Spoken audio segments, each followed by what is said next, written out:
Every January, gyms are packed, fitness apps explode with new users, diet programs report record signups, and bookstores sell more self-help guides than any other month.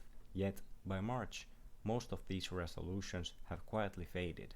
So, why does this happen? And more importantly, what does it mean for the economy and for businesses? Today, we're diving into the economics of New Year's resolutions, why millions of people spend money and make commitments every January, how businesses profit from these predictable behaviors, and what patterns you can learn from it if you want to stick to your goals or even build a business around them. The tradition of making resolutions isn't a modern invention. In fact, it stretches back thousands of years. Around 2000 BCE, the ancient Babylonians marked their new year, which fell in mid-March, by making promises to their gods. These weren't just personal goals, they were commitments to repay debts, return borrowed items, and maintain social responsibility. Success or failure wasn't just about you, it affected your standing in the community. Later, the Romans shifted the calendar, establishing January 1st as the start of the year. They offered vows to Janus, the god of beginnings, reflecting a culture of self-reflection and forward planning. By the Middle Ages, religious practices emphasized ethical conduct. Nobles and knights would take annual oaths of honor, while ordinary people followed spiritual or moral pledges, tying resolutions to both personal and social accountability. By the 19th and 20th centuries, resolutions began to focus more on personal development, health, career, education, and finances. Businesses quickly recognized an opportunity: gyms, diet programs, self-help books, and later online courses, all capitalized on our desire to start fresh each January. Culturally, this isn't just a Western phenomenon. In Japan, the New Year's shrine visits, known as Hatsumode, include personal vows. In China, the Lunar New Year emphasizes family, harmony, and financial planning. In South Asia and the Middle East, resolutions often focus on purification rituals and preparation for the year ahead. Across time and cultures, there's a constant theme. Humans are drawn to reflection, planning, and setting goals at a symbolic beginning. The economic insights here is simple. Predictable human behavior creates predictable market patterns. Every January, billions of dollars move in ways that businesses can anticipate if they understand the psychology behind it. So why do people make resolutions in the first place, and why do they so often fail? Behavioral economics gives us the answer. It combines psychology, decision-making, and incentives to explain human behavior in ways traditional economics cannot.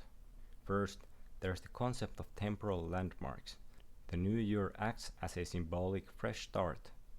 Research from the Journal of Consumer Research shows that temporal landmarks, whether it's a birthday, a Monday, or the 1st of January, increase motivation to pursue goals. People feel like they're turning a page, giving themselves a clean slate to become a better version of themselves. This leads to what psychologists call the self-improvement bias. Humans have a deep desire to believe in their own capacity to change. Even if past attempts have failed, we often overestimate our ability to stick to new behaviors. This optimism drives January spending. Gyms, diet apps, online courses, and planners all benefit from a surge of motivated consumers. Yet, despite good intentions, most resolutions fail, and behavioral pattern explains why. Hyperbolic discounting is one. We value immediate gratification over long-term rewards. That slice of pizza tonight feels more real than the health benefits months from now. Businesses exploit this by offering upfront subscriptions. People pay for a gym membership or app in January, even if attendance drops after a few weeks. Lost aversion and the sunk cost fallacy also play a role. Missing a single workout or diet day feels disproportionately bad, yet paying upfront for a year might give only temporary commitment. Social proof and commitment devices like posting goals publicly or joining a group temporarily increase adherence, but the effect fades if not reinforced. Another factor is goal overload. Vague and overly ambitious resolutions like lose 30 pounds or start a business lack specific steps. Behavioral research shows that measurable, incremental goals are far more likely to succeed. Despite this, vague resolutions still create revenue for businesses. The purchase happens even if the behavior doesn't stick. The economic patterns are clear. January sees massive spikes in gym memberships, diet products, and educational apps. Marketing leverages the fresh start effect with limited time deals, bundles, and early bird promotions. Even when resolutions fail, companies profit. Subscription models are a prime example. Consumers sign up during high motivation, then forget to cancel, providing recurring revenue. Behavioral strategies, however, can improve success.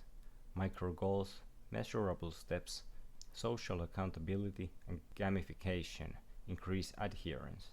Fitness apps offering badges, streaks, or rewards for progress are perfect examples of reinforcing behavior while creating economic value for businesses. Let's look at the numbers. New Year's resolutions don't just influence behavior, they have a huge economic footprint. In the fitness industry, gyms report 30 to 50% more sign-ups in January than any other month, though attendance can drop 50 to 70% by March. Home fitness equipment and apps like Peloton or Nordic Track see spikes in both sales and subscriptions. Even small online fitness programs launch New Year campaigns because the potential ROI is predictable.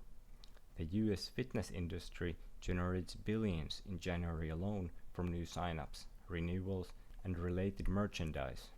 Diet and nutrition programs follow similar patterns. Weight loss apps, supplements, and meal plans see downloads and purchase double or triple in January. Companies like Noom or Nutrisystem profit from subscriptions even if user engagement declines after a few weeks. Self-improvement and education also experience surges. Online learning platforms like Udemy or Coursera see increased enrollment as people aim to learn new skills or improve careers. Sales to self-help books, planners, and journals spike by 20 to 40% compared to December.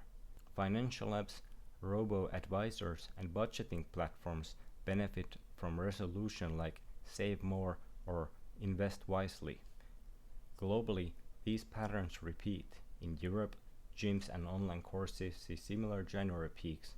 Japan's New Year tradition increased spending on wellness items and gifts.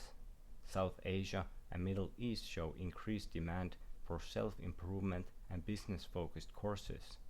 Small businesses, even without international scale, can strategically capitalize on these cycles with timely products and marketing. But what happens after January? The long-term impact is more nuanced. Most resolutions fail within 2 to 3 months. However, some behaviors have higher stick rates. Attaching exercise to existing routines, gradual dietary changes, and using automated savings or budgeting apps. The key insight is consistency over intensity. Small, incremental progress wins. For individuals, sticking to resolutions can have a real ROI. Improved health reduces medical cost and increased productivity, while financial resolutions can improve personal finance and long-term earnings. For businesses, short-term spikes are profitable, but long-term engagement requires strategy. Subscription models, gamification, and ongoing community interaction can extend customer lifetime value. On a macro level, these predictable behaviors influence Q1 spending patterns, retail inventory, seasonal employment, and even consumer confidence. Economists track January spikes to anticipate broader market activity, while companies use them to innovate and plan product cycles. From a business perspective, New Year's resolutions are a goldmine. Timing is crucial. Launching campaigns in January can double or triple engagement.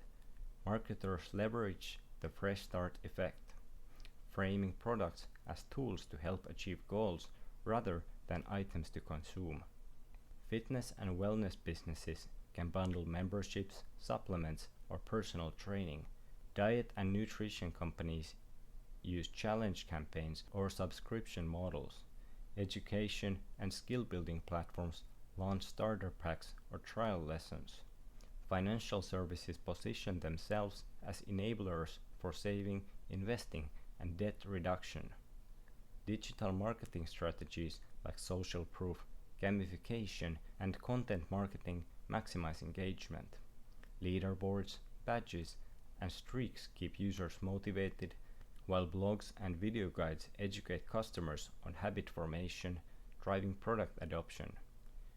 Micro-niche offerings, eco-conscious fitness gear, meal kits for dietary restrictions, or financial tools for freelancers allow companies to target smaller, loyal audiences.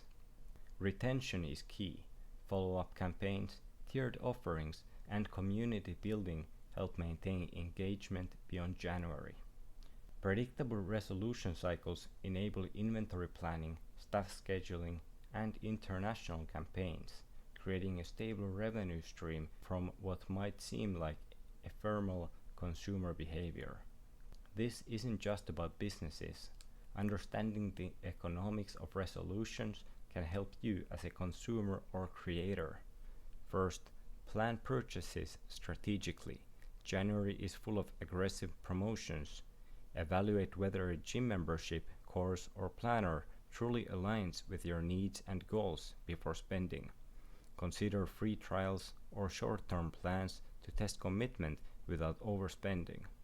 Second, use behavioral insights to stick to resolutions. Break goals into micro steps, anchor habits to existing routines, track progress through apps or journals, and use social or financial accountability. Even small daily actions create momentum. Finally, you can even monetize your resolutions. If your goal is to learn a new skill, document the journey and create a course or a template. Fitness or productivity goals can translate into coaching, consulting, or digital products. Launching content or services in January allows you to leverage peak motivation for both personal growth and economic opportunity. In the end, New Year's resolutions aren't just personal commitments, they're predictable economic phenomena. They reveal human psychology, provide insights into spending patterns, and create opportunities for businesses and entrepreneurs. Whether you're trying to stick to your own goals, launch a business, or simply understand why gyms and apps explode in January, recognizing these patterns gives you an advantage. Small, consistent changes create long-term value for individuals and for companies. And even fleeting motivation can generate real economic impact. So as 2025 unfolds, think strategically, understand your behavior, leverage motivation, and if you're a creator or entrepreneur, design products, services, and marketing that align with the human desire to start fresh. The new year isn't just a calendar change, it's an annual economic cycle, and understanding it might just change the way you spend, save, and grow.